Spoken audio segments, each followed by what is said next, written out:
Hey, what's going on, everybody? I know I haven't been making videos as much as I used to, but I wanted to come back to the channel to give you guys a discussion and a talk about The Great Circle, Indiana Jones and The Great Circle.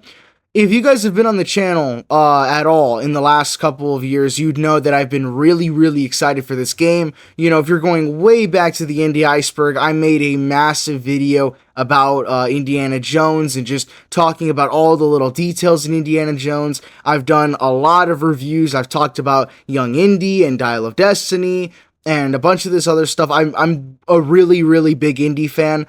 I'm not the biggest indie fan. Obviously, there's bigger indie fans out there, but if there is a book that I have of indie, I've probably read it. If I have an Indiana Jones comic book, I've probably read it. I've seen all of the movies hundreds of times. I absolutely love this series. Raiders of the Lost Ark is my favorite film of all time. This is my favorite franchise of all time, if you guys haven't got the gist of it yet.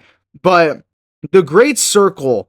And I know this isn't a sound, I know a lot of what I say in this little review or talk or discussion is going to be a lot of what you've heard from other people, but I want you guys to know again that I am a massive indie fan to where I feel, I'm not trying to say my opinion matters more, but if you guys know who I am, this sort of game and the opinions that I have on this game are gonna come from a place of genuine love and genuine interest in the series. I've seen so many people online freaking playing the game and they've never seen the films, they've never watched any of the movies or done anything beforehand indie related, and they're playing the game as, I guess, their first indie exposure, and they're talking about it and saying that it's good. But these guys don't know a thing about Indiana Jones. They don't know a thing about Indiana Jones. So here I want to give you guys some opinions that from a big, massive Indiana Jones fan. You know, my opinions as a massive indie fan on this game. And I know this is going to be, a lot of this is just going to be me yapping because there's so much to talk about with this game. And hopefully this is not like an hour long, but let's just get into it. This game is incredible. Like, I'm not even trying to just say the same thing as everybody else. Everybody's agreeing though. This game is insane. It's amazing.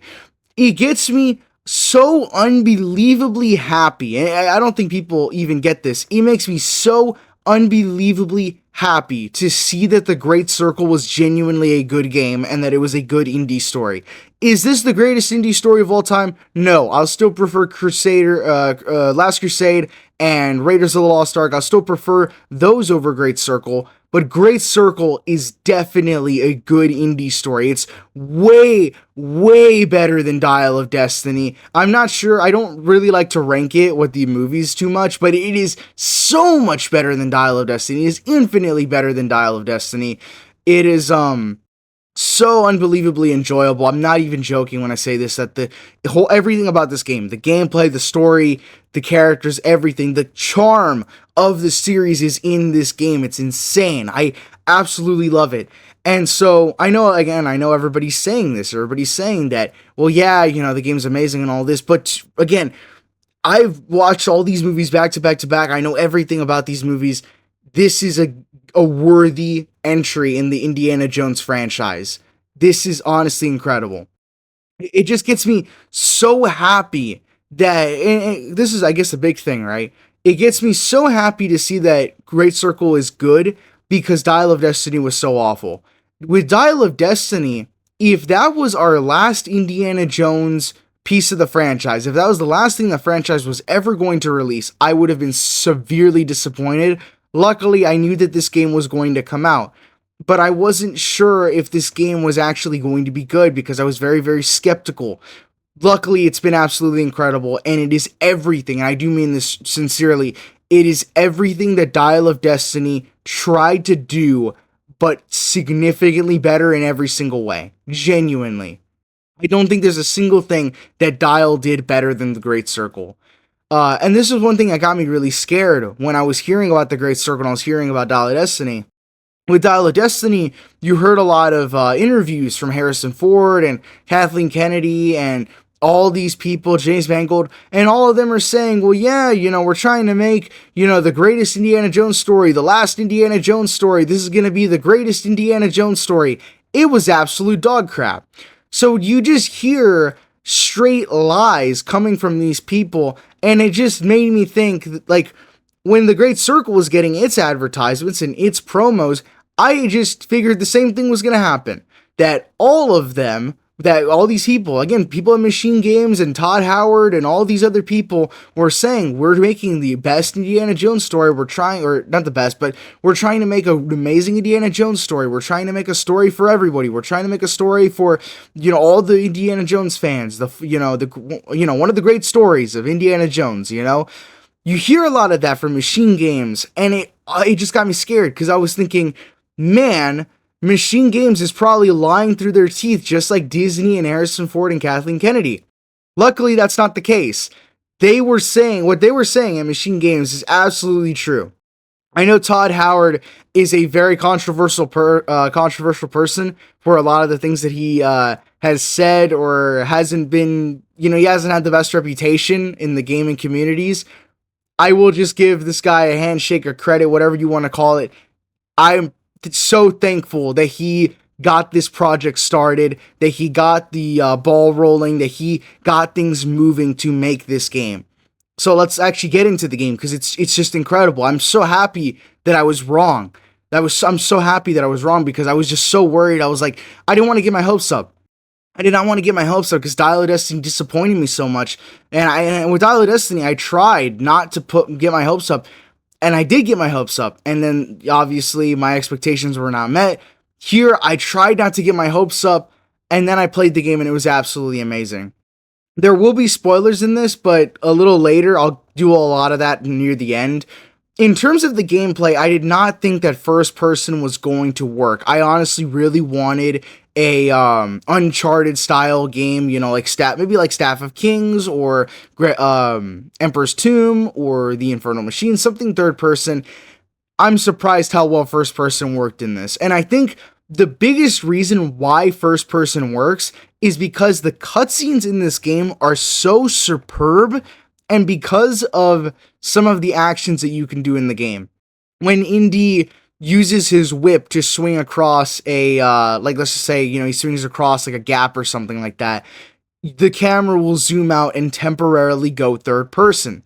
They are geniuses for doing that, because it weirdly felt that if the cutscenes were first person and those swinging scenes were first person, I feel like I would have despised this game, because it feels like you wouldn't have seen Indy. You would have just been in this weird, first person viewpoint. No, you see Indy reacting and acting and doing things in the cutscenes, and it's incredible. During those little action scenes where he's swinging with the whip, those are incredible, because you do get to see Indy doing things. You get to see him talk. You get to see his expressions. All of that works perfectly and seamlessly into the first person. I'm honestly very, very happy that it worked out, because I didn't think I was going to be a fan of the first person, and I absolutely loved it. And I've never played another game from Machine Games. I've never played any of their stuff before. I know they've worked on Wolfenstein and other projects, but I've never played one of their games. So I was again thinking, man, I don't know if I'm going to like a first-person indie game. I absolutely loved it. I loved how you could use the bullwhip, and the way you could use the bullwhip was really fun and creative. It reminded me a bit of Staff of Kings. In Staff of Kings, even though the controls were horrible, you could use the bullwhip to hit someone in the leg and pull them, or you could whip them in the face, or you could grab their weapon. Here, you can do the same thing. All of that's here, and it's amazing. I like that there's like a stamina meter in the game. The stamina meter is incredible, because also I didn't think I was going to like it either. At first, I was like, dude, you can only throw, punches, like a few punches at a time. That sucks. No, I actually really liked the punches and the stamina meter in the game. It makes you think, it makes you conserve. That's not to mention that Indy's not some super soldier. He's not some super soldier who's going to be throwing a million punches. The way that they did the combat here is perfect. I absolutely loved it. I didn't think I was going to like the stamina meter. I still really like it. Even the guns, I was hoping that there would be more gunplay in this. There is good gunplay in this, but it is also restricted. And a part of me was like, well, I want it to be less restricted. I want to be able to use all the guns that I want. No, because if you don't, how do you say it? If you actually look at Indiana Jones throughout the movies, yeah, he uses his gun to some extent, but that's never his go-to weapon. His go-to weapon really is always his fists, and then his whip, and then his gun. You always look at it and it's like, he actually doesn't use his gun as much as we thought, but he does use it to some extent. So only giving us so much ammo, or forcing us to use enemy guns, even the fact that you can't reload enemy guns also makes sense, because, you know, in like Temple of Doom, when Indy grabs like a thuggy gun, he shoots a few times, then the moment that gun is out of ammo, he just uses it as a glorified club, basically. That's perfect. Honestly, that's perfect. These guys, I swear, I'm not even joking. The people at Machine Games know what they're doing. I want a trilogy. I want like more Indiana Jones Machine games, please. Maybe we will. I hope the game succeeds. I really do hope this game succeeds. I know it's getting a lot of good reviews, but in terms of money, I'm not really sure how it's doing. Hopefully, we will see Machine Games make more games for Indy. I really hope so. I really, really do. I love this game so much. And again, it's a lot of things that I didn't think I was going to like, and I ended up liking them. The other thing was Troy Baker. From the very beginning, I knew Troy Baker was going to be a good fit for Indy. He's a phenomenal video game actor.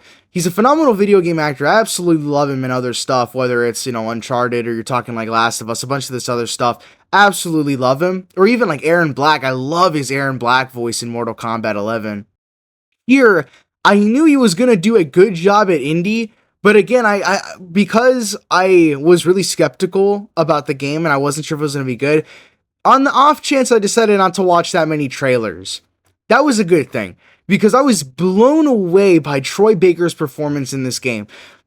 Harrison Ford, I'm never going to disrespect Harrison Ford. He's obviously the GOAT. He's the original Indy. Nobody can replace him. But can you pass the torch to somebody? And I don't know if Harrison Ford ever consulted with Troy Baker about this, but can you pass the torch to somebody? Yes. And I believe if that's the case and that's what they're doing here, this torch has been successfully passed. Troy Baker's mannerisms in his voice, the way that he yells, the way that he speaks, the way that he converses, it's all Indy. All of it is Indy. There's even like some other like mannerisms, the way that Indy will point at people, the way that he'll do certain things. He's got it all down. He has Indiana Jones's voice and physical mannerisms down. I think the only thing that he doesn't really have is that like weird spin that Indy will do sometimes, where he'll turn around, but he doesn't turn on normally. He kind of like spins. That's the only thing I didn't see that in the game. Maybe it's in there somewhere. But Troy Baker's phenomenal. I hope that he gets to voice Indy and more stuff later on. There was very few parts of this game where I was saying, wow, this is just Troy Baker's voice. I was fully convinced it was Indy. He has all of the voice mannerisms down. I absolutely love it. Again, I heard his voice and I just heard Indy. Absolutely love it. Even the facial capture on Indy looks great. It looks really great. I love that they got enough of Harrison Ford's voice face. They got enough of Harrison Ford's face to where it does look like Indiana Jones, but again, mixing it in with Troy Baker's voice doesn't feel uncanny. It feels natural, because in a weird way, it feels like you're watching Indiana Jones and not Harrison Ford, which I know there is obviously a difference and there's also a similarity between the two, but I feel like you're watching Indy here and not Harrison Ford. And I think it works. I think it really does work. I also like the way that they did some returning characters. Marcus is not in the game for very long, but I do like, I don't know who voiced Marcus in this, but Marcus is fun. I like how they got a facial model that looks similar enough to the original Marcus. The guy that they got to voice him sounds very similar to the original. I think his impression or his version of Marcus is very well done. Satipo appears in the beginning of this game, and I also don't mind him in here either, but he does look a little goofy compared to the other characters. But then again, Satipo's whole character is being really wide-eyed and over-exaggerated and expressive, so maybe it works. I think it does work. The story was one thing that I was really worried about in terms of the trailers, because the trailers always referred to this as just the Great Circle, and even in my initial like, oh, check it out, new trailer. I made a video like a year ago about it, the new trailer that we'd gotten. And I was like, the Great Circle sounds like a horrible name for an indie film. You know, it's always Raiders of the Lost Ark, Last Crusade, Temple of Doom, you know. Even like Dial of Destiny, I like the title Dial of Destiny more than I do the Great Circle. The Great Circle is a lot cooler than I thought it would be. Genuinely, when I was like looking at trailers, I thought the Great Circle, why would they make this up? Why is it so like boring? It doesn't sound good on paper. It doesn't sound good when you say it. It didn't grab me, the idea of the Great Circle. It really didn't. I believe that the trailers do a horrible job at actually portraying the Great Circle. But that's the thing. It's trying not to give you spoilers. Once you get into the game, really, once you get into the game and you get all of those spoilers, the Great Circle becomes significantly more interesting, and it becomes a really, really fun, not just an excuse to go to other places around the world, but also a reason. It's not an excuse, it really is a reason to go to all around the world, and it's done very, very well. Again, I thought this was gonna be something really boring. I was like, what the hell is this artifact or this story? It sounds so stupid going around the world and all this stuff. It just feels boring. I was very, very, very wrong. If you think that the Great Circle sounds boring to you or it doesn't seem like it'll be a fun idea, trust me, play the game, it gets interesting. I'm not going to spoil a single thing though, because this game does dive into a lot of mysteries, and I think it's best that you don't know anything about what happens in this story. I think it's genuinely the best that you don't know what the artifact is. Speaking of going around the world, I was also really scared that this was going to be like Staff of Kings. Staff of Kings basically wanted an Indiana Jones game where, yeah, you go around the world going to all these different places in search of the Staff of Moses. And I don't mind that. You know, an Indiana Jones story needs to be having Indy go to multiple places and traveling around the world. Staff of Kings didn't do it very well because Staff of Kings had like 2 prologues, one where you're like in Egypt and then another or like Sudan, and then there's another prologue where you're in Shanghai for some reason. Neither of these actually related to the Staff of Moses. And I guess this might be a spoiler for like an old game, but try to guess where the Staff of Kings or you know, the Staff of Moses. Guess where the Staff of Moses is in Staff of Kings. It's not in Egypt or Israel or Syria or Iraq or all these places where it really would be. Instead, the Staff of Moses is in some temple in Nepal. I don't know why the Staff of Moses is in Nepal. There's no freaking reason for it to be there, but it is there. And that's just, again, that's a game that uses excuses to further the plot and excuses to go around the world. Great Circle doesn't do that. It gives you really good reasons to be going to different places. And again, I absolutely loved everything the game had to offer. It was absolutely fun to go all around the world. And I'm not going to say really what places you get to go to. I absolutely love it. And another compliment that I have for this game is that it is not woke. Okay, I do not support Nazism or fascism. They're both actually horrible. I hate them both. But I am a supporter of historical accuracy and not shying away from historical topics. So there's 3 things in this game that I absolutely love.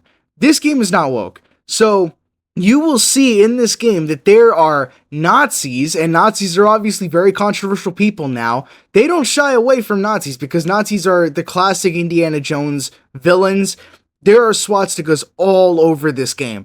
And I think that because it's not shy, it's not scared of showing these things, it only strengthens the game because it feels historically grounded. It feels like an Indiana Jones story because the swastika has always been this banner of like evil in the Indiana Jones series, and they don't shy away from that. I love that. I love that so much that there's just swastikas everywhere because that's what the time period was like. They're not scared to show that. That's wonderful. Honestly, that's wonderful.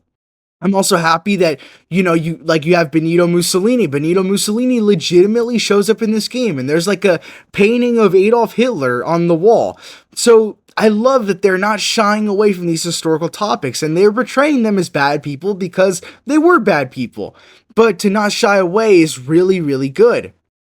And I also love, this is one thing that does get censored a little bit in modern media, Christian representation.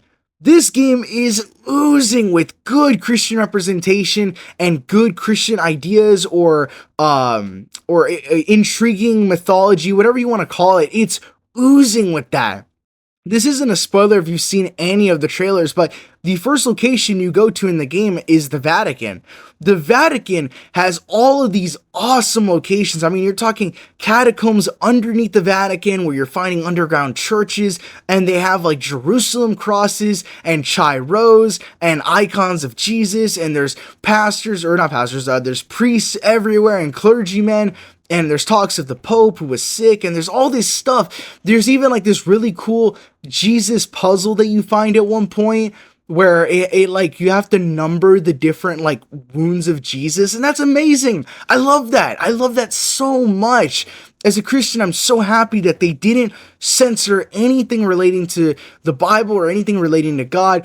This is a Christian-based story, which I'm actually really surprised. I wasn't expecting that. This has so much more Christian lore and Christian theology, and again, you're seeing like Jerusalem crosses and Chai Rose and icons of Jesus, all this stuff. They don't shy away from any of it. They were not afraid to portray any of it or to try and display any of it in the game. They did a wonderful job at doing that, and I love that. I love that this game was not afraid. It was not afraid of anything like that, because personally, I feel that an Indiana Jones movie made in the year 2024, 2025 simply won't work. And obviously Dial of Destiny was a good example of that. Yes, there are Nazis, but it doesn't know how to portray them. Yes, there are talks of other things, but it doesn't know how to portray them. It doesn't know how to do anything. And I thought like, oh, you can't tell an Indiana Jones story in the year 2023, 2025. You can. It turns out you can. Great Circle freaking proves it. It's amazing. I'm going to be here forever, but I also love the sound in this game. They got a different composer. It's not John Williams. And even though there's not like a single track in the game that I could be like, oh, dude, that went hard, the music in this feels like Indiana Jones. It is an orchestra. It feels very John Williams inspired. I absolutely love the soundtrack in this game. It's amazing. It's just every single time you hear the music, it sounds like something you would have heard in a John Williams score. I love it. It really is good. And the sound effects in this game, you hear the classic punch sound effect that's really, really satisfying. The whip crack sounds awesome. Sometimes I'd be in tombs and I'm just cracking the whip because how satisfying it sounds. It's absolutely wonderful. And the graphics and designs of the world and the environments are beautiful. It really feels like you're in Giza, you're in the Vatican, or you're in all these places. It's absolutely amazing, absolutely beautiful. I love it. I feel like some of the human models are not like, the greatest, but the environments are absolutely beautiful. It feels almost like Red Dead in that aspect, or even like Ghost of Tsushima in that aspect. The human models are not the most realistic. The environments are gorgeous. They look absolutely amazing. And on top of all of that, the writing in this game is good. There's a lot of mysteries and a lot of good stuff relating to Indy. And Indy kind of has a character arc in this game, and it's a little complicated to really get into because I feel like it needs a bigger video analysis, and I feel like I'd be here all day to really talk about it, and I also don't want to spoil it. But Indy's character arc and some of the things that Indy learns in this game, or the things that Indy has to deal with and come to terms with, I love some of this stuff too. It feels connected. It feels connected to the movies. It feels like it's a perfect installment, and it works in the lore and the story. I absolutely love it. These guys that were writing the game knew what they were doing. I can't even stress that enough. Words cannot stress it. I love this game. I love this game so much because they know what they're doing. They knew how to make the music sound like Indiana Jones. They knew how to make the cutscenes feel like Indiana Jones cinematography. They knew how to get the right actors for the right job. They knew how to do the writing, because the writing is not bad. It's not woke. It's not. It's an Indiana Jones story. That's what it is. I love it. I love everything about this game. It's wonderful. I genuinely love it. And that's also not even talking about humor and some of the other Indiana Jones tropes in this. I love it. I love the way that the humor is. There is a mission in the game I highly recommend if you haven't played the game yet. There's a mission in the Vatican called A Nun in Trouble. There's a really, really, really funny scene in that. One of the funniest scenes in the entire movie. It had me laughing a lot. I'm not even joking. It was really, really, really funny. Go play that mission, A Nun in Trouble. I don't want to spoil what it is or explain what the joke is, but it is absolutely hilarious. I freaking love that mission. I love that scene. Amazing. It was so worth doing that mission. It was amazing. And another thing I have to talk about is the Easter eggs. There are a bunch of Easter eggs in this game. Just to like give you just a few that are not too spoilers, you can go to like Indy's desk in the game. It's at the very, very beginning of the game. You can go to Indy's like desk and you find this map. The map is of, it's the map of the Temple of the Forbidden Eye. I believe that's what it's called. The Indiana Jones ride at Disneyland. So it kind of confirms that that ride actually happened. There's some characters that are mentioned in like letters, and those characters are from some Indiana Jones comics, meaning that it's kind of referencing or maybe trying to make those comics canon. I love that. You can go to Indy's classroom desk, and there is a giant Bible on there with like leather straps. Indy uses that Bible in Raiders of the Lost Ark. There's also mentions of other characters like Marion and Lao She and Belloc, and I love it. I love that it references, and there's Easter eggs that are everywhere. There's just references and Easter eggs everywhere. There's one really funny one that you'll find probably like 70% through the game, maybe 60% through the game. There's a really funny one that you'll find. It's a Last Crusade reference, and I don't want to say it here because it's really funny, but I'll just, I'll see if anybody in the comments can guess what Easter egg I'm talking about. But it's a really funny time where Indy quotes from Last Crusade, and it's really, really funny. I absolutely love it. There's just Easter eggs on top of Easter eggs on top of Easter eggs. The lore that it pulls from so much of this stuff. Also, just not to mention it using a lot of Bible lore, like really obscure Bible lore. And I'm like, I've read most of the Bible by this point, and I've done a lot of research into like a lot of the lore of the Bible. They know their stuff. They are not talking from a place of ignorance. They know their stuff. They did their research. The people that made this game, I'm not even joking, everyone who made this game must have been a fan of Indy or some super fan of the Bible or Indy, just mashing all of the best elements of Indiana Jones all into one game. Is it better than Raiders or Crusade? I don't think so. Is it equal? And is it like a worthy installation to the franchise? Yes. It is a incredible game. I can say this all I want, but I don't think I'll ever get the message across. This game is insane. I absolutely love it. I absolutely love it. Is it perfect? No. But is it a 9 out of 10? Is it a 9.5 out of 10? Yes. It is absolutely a phenomenal game. If you haven't played it, go play it. It's on like Xbox Pass right now. Go play it if you have the chance. It's amazing. It's honestly amazing. I'm so happy because I love Indiana Jones as a franchise so much, to see that it got a product, a game that is such a love letter. It was not a lie. When Troy Baker and Todd Howard and all these people at Machine Games were saying this is a love letter to Indiana Jones, they were not lying. They were not lying, like Disney and James Mangold and Harrison Ford. This is a love letter to Indiana Jones. If you've at least seen one of the movies, or even if you haven't seen Indy before, you're going to enjoy this game so much. It really is just a good game on its own. But if you're an Indiana Jones fan, some mega fan like I am, you're going to love the hell out of this game. Even if you're just someone who's interested in the Bible and likes a good adventure story, you're going to love this game also. I absolutely love it. I absolutely love it. I can't say that enough. And I know that everybody else is saying that right now. Everybody else is saying, oh, it's amazing, it's good and good. But they don't know Indy like I do. Ain't nobody know Indy quite like I do. I know Indy a lot. I love this series so much. I've spent a lot of time watching it, consuming its content and getting into the lore and stuff like that. This is an incredible Indiana Jones installment or story. There's so many of these people that are talking about the game, and they're, I appreciate that they're talking about it. I really do. But there's a lot of people that are playing the game and talking about it, and they don't know a thing about Indy. They really don't know a thing about this franchise.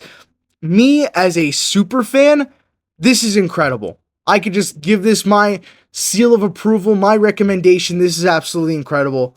Please go play this. It's like free on Xbox Pass. If you have Xbox Pass, go play it.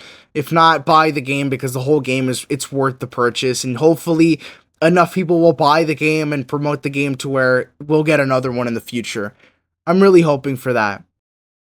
Now, I do want to talk real quick. This is where we get into spoilers, so the rest of this video is going to be nothing but spoilers. Again, before we get into the spoilers, though, go play the game. Please go play the game. It's amazing. But let's get into the spoilers. There's just a little bit that I want to talk about. The love interest in this, Gina, is a little interesting because she's a journalist and she has a personal relationship with old friend of Indy. I feel like she's not the best love interest that the franchise has had, and a part of me kind of wishes she wasn't a love interest. I think that they kind of worked better in like a sibling dynamic, I think, and I don't really think it was a good idea to make it romantic. I think also, I do like though, not much really happens between the two of them, and I kind of like that. It's all saved either towards the very end, or maybe, hey, I'll see you next time. And I think that's good for Indiana Jones. I just feel that in terms of like, oh, you're gonna list all of Indy's like, love interests, she's good. I just don't think she's, Marion or Elsa or some of these other characters. I do think she's good though. Definitely better than Willie. Not some annoying companion like Helena. I like it too that she teases Indy a lot, but it doesn't feel like it's coming from some place of like annoyance or malice. It really is just teasing. She's not like Helena. Helena is just absolutely annoying. She's actually fun with a lot of her interactions and dialogue. She's a fun character to have as a companion. The villain of this story, Voss, is fun because it feels like he's a big amalgamation of a lot of the other elements from different indie games. Whether you're talking about like Max Voller from Staff of Kings, who was another German Nazi archaeologist who knew Indy, or you're talking about like that mad Nazi scientist guy from Fate of Atlantis, or you're talking about I forgot his name. I think it was Jürgen Voller from Dial of Destiny. It feels like Voss is a amalgamation of all of these characters, and I don't know if I like him. I'm trying to debate. Again, this is where we get into spoiler territory, but I'm not sure where I would rank him in indie villains. I like him more than Irina Spalko. I liked Jurgen a lot, but I do feel that Voss is obviously better because, well, the game executes everything better, including its villain. And so I do feel like he's better than Jurgen, but I do like Jurgen a little more. I feel like Jurgen's just a little more menacing, but at the same time, Voss actually got his time to shine. Jurgen obviously didn't. My only problems with Voss, and I actually like some of Voss's like motives. He's kind of like the villain from Uncharted 4. I forgot his name, but he's kind of like the villain from Uncharted 4. This character who wants his time in the spotlight. Like, he even says, like, I'm jealous of you, Indy. Like, you've had your Ark of the Covenant. Why can I not have my Noah's Ark? And I like that. I like that a lot. I just feel that Voss is maybe just a little too weird. There's some scenes where Voss will do weird stuff. It's not even like a creepy, menacing way. It's just a little weird, a little kooky. And I feel like it kind of takes you out of scenes. But then again, that is something that separates him from Voller. Max Voller from Staff of Kings is really boring and forgettable. And Jürgen Voller is just completely forgettable because the story does almost nothing with him. And so at least Voss, you will remember Voss. You know, you are going to remember these goofy scenes of Voss. You are going to remember his threatening scenes. So I feel like Voss actually works surprisingly well here, even though he feels just a tad bit generic. He's kind of the best of all of these, like, Nazi archaeological scientist guys. You know, he's kind of the greatest mix of all of those characters. Now we get into, like, the major spoiler territory. My biggest two complaints with the game, and this is, again, I love the game so much, but these are the only two complaints. I feel that the story is a little bit complicated. It's like a bit of a mystery, but you only get a revelation of what happens at the very, very end of the story. And even then, the very end of the story, I feel like they just explain it, but even as someone who's researched the Book of Enoch and a lot of this other stuff, I feel like the explanation for some of this stuff feels a little weird.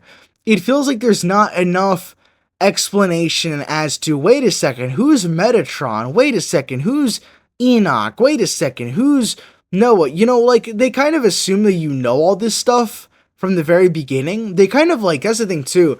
There's a lot of talks of, like, oh, Adamic and the Nephilim and stuff like that.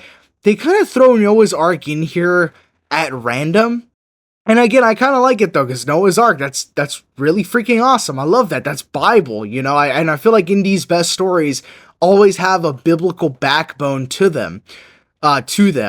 But I do feel that they kind of threw the arc in here at the last minute, and the explanation was just a little too fast. I understood it for the most part, but I do feel like it was just a little too fast. I also feel that the last part of this game, which is like the ziggurat, which I thought the ziggurat was going to be the Tower of Babel, but I forgot that the Tower of Babel was in Infernal Machine. The last part of the game, when you're at like the Nazi-occupied ziggurat, feels a little slow, I guess, because I don't know. I guess this game and its pros is that it's more about the journey than the destination. You get to the destination, and the sneaking parts, the stealth parts of the game are all honestly really good. I love the stealth parts that you have to do. They're really challenging. I felt that those were some of the most challenging stealth missions parts in the game. The problem I have is the final boss. The final boss, the final battle that you have, it feels really underwhelming when you're on the Ark and, you know, it's storming and everything like that. It weirdly feels underwhelming because the rest of the game has you doing so much bigger stuff, you know? You're like trying to escape a Shanghai bombing in like a Japanese plane, and that's really, really fun. That's awesome. You know, you're trying to escape this temple with a massive snake. That's awesome. You know, you're trying to sneak into this Nazi thing and also get like, you know, Voss's records or whatever. And then you're also having to explore this like pyramid and all these underground catacombs and stuff like that. It's awesome. I love it. Here, it feels like the Noah's Ark part of the game is fun, but it feels underwhelming. And part of me feels like that was intentional. I don't know, from a gameplay standpoint, I felt that the Noah's Ark part of the game was just a little boring because you're not doing too much. But then again, I also remember that Raiders of the Lost Ark doesn't have Indy doing much in the finale of the story, but that's perfectly fine. Indy doesn't have to do anything, right? He doesn't have to do much in the finale because the story serves itself, basically. So even though from a gameplay standpoint, I don't like the Ark of the Covenant part of the game, narratively, I think it works perfectly. I absolutely love it. The only complaint that I have with the depiction of the Ark of the Covenant, and again, this is coming from a Christian, the only thing that I don't like about the depiction of the Ark, or not the Ark of the Covenant, I say Ark of the Covenant, the only problem that I have with the Ark of Noah in the game is that I feel there should have been a rainbow after everything was said and done. Personally, I don't know, maybe there was one and I didn't see it, but there should have been a rainbow that appears in the skies after they stop Voss and the Ark goes through the time, or not the time travel, but the, you know, teleporting thing. I feel that there really should have been a rainbow. And the reason why I say that is because if you go back into the Bible's lore, the rainbow was I guess a sign of the covenant between God and Noah. Basically, God says, I will never, I promise to never flood the earth and wipe out humanity ever again. So I feel that if a flood happened and then it stopped, I feel like if there was a rainbow, it would have been a little bit of God basically saying there, don't worry, Indy, don't worry, humanity, I promised your ancestor Noah I would never flood the earth again. I feel like I wish they would have done that, but they didn't. And I'm honestly, I'm okay with it, but I still wish they would have done it. That would have been like a nice cherry on top of things. That would have been amazing. The other thing, I think this is the last thing that I want to mention about the game. I'm honestly surprised how well an Indiana Jones game works in stealth.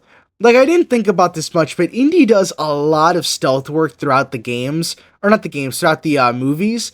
He does a lot of stealth work, and I think that to have an Indiana Jones game prioritize stealth honestly works just as fine as it does having Indy work guns a-blazing. I think it works perfectly. But that's it, guys, for my critiques and thoughts on Indiana Jones and the Great Circle. I absolutely loved this game. I absolutely loved it. It was incredible. Every single moment I had a smile from ear to ear. I would highly recommend you check out this game if you haven't already. I hope you will, because I'm just praying that we do get more indie games in the future. But that's all from me. Thank you guys so much for watching. Make sure to like and subscribe. God bless, and I'll see you all next time.